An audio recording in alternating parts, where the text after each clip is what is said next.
I need people who are high net worth to support the generous social programs that we want to have in our state. Right? Now, there are some patriotic millionaires who've stepped up. Okay, cut me the checks. Go down to Palm Beach and see who you can bring back home, because our tax base has been eroded. That comment from New York Governor Kathy Hochul proving Democrats are thick-headed and thin-skinned. Enter Dave Portnoy, who responded on X, quote, "The unbelievable arrogance and hypocrisy of begging millionaires to return to New York, while the new mayor simultaneously says he despises millionaires and supports communism. I wonder why people are flocking to Florida." That struck a nerve with the governor's office. Her team responding with a reference to Portnoy's dating life. We're not sure how that's relevant, but there's a lesson here. Too often, Democrats have zero tolerance for policy disagreements. Joining us now is Unleash Prosperity co-founder and America First Policy Institute senior fellow Steve Moore and the Heritage Foundation chief economist E.J. Antoni. Steve, I'll go ahead and start with you. Kathy Hochul going for the low blow there because she's got nothing else to say. She's completely flip-flopped on her policies. She chased people out and said she was happy that they were gone, and now she's saying, oh, no, we need your money. You have to come back. I mean, it is a little bit laughable, especially with Mamdani in office. Well, that's right, Jackie. And I love this line that she used about these patriotic millionaires. I know that group. They all keep talking about how they want to pay more taxes. But guess what, Jackie? They never do. Right. So it's a scam. As you may recall, a couple of years ago, I asked a bunch of them, will you pay more taxes? Oh, no. We want other people to pay taxes. But listen, it's very simple. You guys have been talking for the last hour on the show, appropriately so, about affordability, high prices of everything. If you're sick and tired of high prices, you know what my advice is, Jackie? Move out of blue states, because their cost of living is 20, 30, 40% higher than it is. Why do you think people are moving from New York to Florida? Yeah. And hundreds of thousands because of the lower taxes and less regulation. For me, this is a little like gas prices. They go up really fast and then they take much longer time to come down. The millionaires leave really fast, EJ, but having them come back home is pretty hard.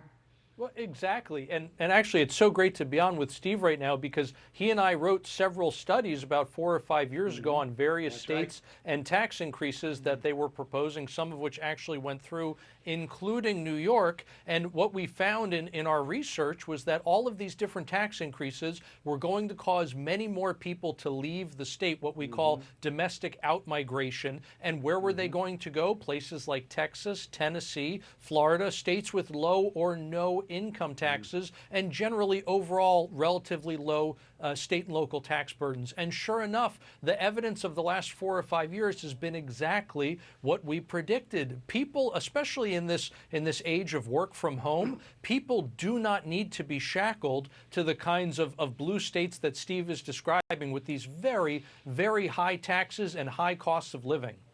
All right, Steve, one of the big promises of 2026 was the bigger rebates that people were going to get. That was going to kind of kickstart the whole affordability train. But you got economists out there pointing out, and I think it's fair to say, some of these higher energy prices could cut significantly into those rebates. Are you concerned, Steve, that some of the juice from the big, beautiful bill last year is going to get, sort of mopped up by the higher energy prices in 2026? Yeah, of course. Everyone is, Brian. I mean, it's very clear that when gas prices and oil prices go up, the price of food, the price of housing, the price of technology, all of it increases. It's really so critical that we get those gas prices and energy prices down. Just fun statistic, if you look at the 5 years that Trump was president and compare that with the 4 years that Biden was president, guess what? On average, gas prices were lower under Trump, even accounting for the new numbers, than they were under Biden. No, that's true. So he's still ahead of the game, but maybe the trend is not your friend right now, EJ. No, it's not. We just had Tom Closa on, and I think he had a rather sobering view of the short-term energy picture, maybe the intermediate term. What's your perspective? I know you're not a military strategist, but how fast do you think we could see a reversal of oil and gas prices this year if the president's time frame of sort of 4 to 5 weeks holds with respect to the Strait of Hormuz? Well, Brian, look, it all just depends on what you just said. Can we actually hold to these different timelines? Can we get the energy flowing again relatively quickly, essentially? Look, if we can wrap this thing up literally in a matter of days, there has been relatively little, hasn't been non-existent, but there's been relatively little damage to actual infrastructure. And so that means that we can, once you get the strait reopened, you can restore production close to where it was before. And hopefully other areas around the world, including and especially here in the United States, we can make up for some or all of that lost production. Now, that will take time, obviously, but again, hopefully that's what can happen. The issue is that if this thing drags on, and if we continue to see more strikes on energy infrastructure like we've seen the last 24 or 48 hours, unfortunately, that means that we're going to move further and further away from getting prices back to where they were before the conflict started. And look, you can't believe anybody who tells you oil's going to 200 or oil's going back to 60. Nobody knows. Right. Nobody knows what's going to happen in the next 6 hours, let alone 6 days. We do know that the president said this would be an operation that would take between 4 and 5 weeks, and we're roughly in the middle of week 3. So let's see how it goes. But before we go, we want to get you each on this one, too. Top Biden Obama official Susan Rice ignited a firestorm by vowing retribution against corporations that worked with President Trump. Listen to this. If these corporations think that the Democrats, when they come back in power, are going to, play by the old rules, and say, "Oh, never mind, we'll forgive you for all the people you've fired, all the policies and principles you've violated, all, the laws you've skirted." I think they've got another thing coming.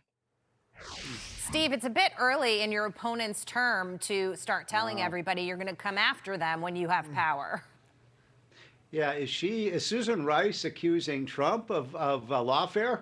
I mean, we've never seen anything like what happened under the Biden administration with using the criminal code to go against their political enemies. By the way, I have friends who have been put in jail under the Biden administration for doing nothing except for supporting Donald Trump. It's very sad the way they've politicized the criminal justice system.